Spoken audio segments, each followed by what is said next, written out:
È un'opportunità straordinaria dove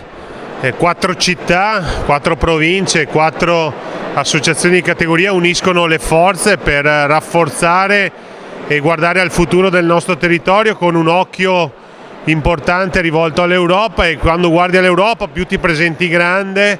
e più forte sei, e siccome l'obiettivo è quello di crescere tutti insieme, credo che questa sia la via maestra, e siamo qui come sindaci per certificare la bontà del progetto e per sposare anche questa nuova mentalità che è quella dell'aggregazione e della sovracomunalità. È stato un anno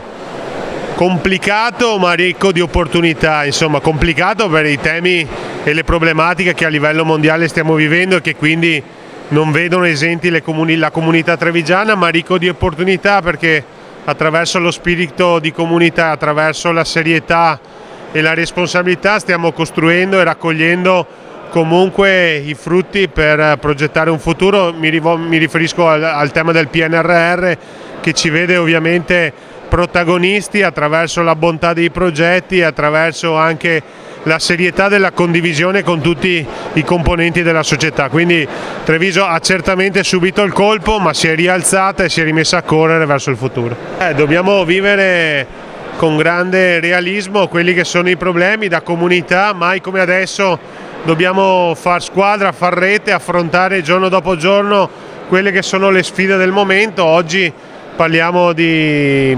crisi energetica, fino a ieri di crisi sanitaria, insomma ogni giorno ci aspetta una nuova sfida, ma la affrontiamo con responsabilità, con serietà, mettendoci la faccia, facendo squadra e mettendo al centro la persona e le sue esigenze.